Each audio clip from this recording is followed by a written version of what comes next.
தமிழக வெற்றி கழகம் சார்பில் தளபதி விஜய் கல்வி விருது வழங்கும் விழா ஜூன் 2024 28 சிறப்பாக நடைபெற்றது. அந்த விழாவில் மாணவர்களுக்கு சான்றிதழ்களும் ஊக்கத்தொகையும் வழங்கப்பட்டது. மட்டுமின்றி மதிய உணவும் வந்தவர்களுக்கு கொடுத்து உபசரித்தார்கள். அதற்காக திரு விஜய் அவர்களுக்கும் அவரது கட்சி நிர்வாகிகளுக்கும் மற்றும் தொண்டர்களுக்கும் பாராட்டுக்களையும் வாழ்த்துக்களையும் கூறிக்கொள்வோம். இனி அந்த விழாவில் திரு விஜய் பேசியது என்ன என்பதை கவனிப்போம். நம் நாட்டில் நல்ல தலைவர்கள் இல்லை என்பதுதான் அவருடைய முக்கிய பேசும் பொருளாகி உள்ளது. திரு விஜய் அவர்களே, நம் நாட்டின் நல்ல கண்ணு போன்ற தலைவர்கள் நிறைய பேர் இருக்கிறார்கள். அரசியலில் ஊழலும் லஞ்சமும் மட்டுமின்றி சினிமா கவர்ச்சியும் உள்ள நம் மாநிலத்தில் அவர்களால் தன்னை அடையாளப்படுத்த முடியவில்லை, அல்லது விலகி உள்ளார்கள், அல்லது எந்த தலைவன் நாட்டிற்கு தேவை என்பதை உணர்ந்து கொள்ள முடியாத மக்களால் விலக்கி வைக்கப்பட்டு உள்ளார்கள் என்பதை தாங்களுக்கு நினைவு கூற விரும்புகிறேன். அடுத்ததாக, போதை மருந்து பற்றி மாணவர்களிடத்தில் பேசி அவர்களிடம் உறுதிமொழியும் வாங்கி கொண்டீர்கள். மிக சிறப்பு, வாழ்த்துக்கள், பாராட்டுக்கள்.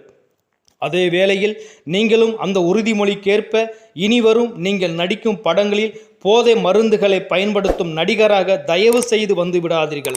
உங்களை பின்பற்றும் லட்சக்கணக்கான இளைஞர்களின் வாழ்க்கை முக்கியம் என்பதை நினைவில் கொள்ளுங்கள். நம் நாட்டிற்கு நல்ல தலைவன்தான் தேவை என்று சொல்லும் நீங்கள், தலைவன் என்பவன் எப்படி இருக்க வேண்டும் என்பதையும் மக்களிடம் கூற வேண்டும்.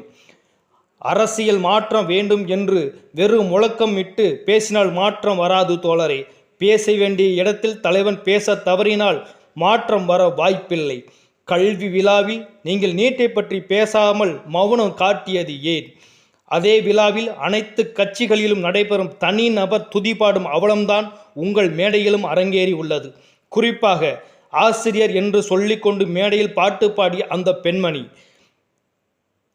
தன்மான தமிழனாக வாழ்ந்து வந்த நம் தமிழ்குடி தலை நிமிர்ந்து நின்ற காலங்கள் போய் இன்று கூனி குறுகி காலில் விழும் கலாச்சாரம் எப்பொழுது துவங்கியது என்று தெரியவில்லை.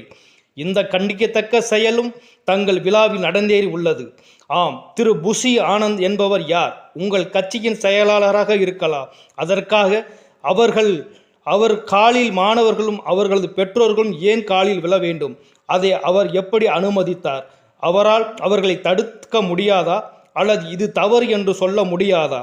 மாற்றம் வேண்டும், நல்ல தலைவர்கள் வேண்டும். ஆனால் மற்ற கட்சிகளில் இருக்கும் அதே நடைமுறைகளை பின்பற்றினால் 2026 என்று ஆட்சி இலக்கினை குறிவைக்கும் நீங்கள் வெற்றி பெறுவது எளிது அல்ல என்பதை புரிந்து கொள்ளுங்கள். மீண்டும் அரசியல் வருகைக்கும் வாழ்த்துக்களையும் மாணவர்களுக்கு வழங்கிய உதவிகளுக்கு பாராட்டுகளும் தெரிவித்துக் கொள்கிறேன். நன்றி.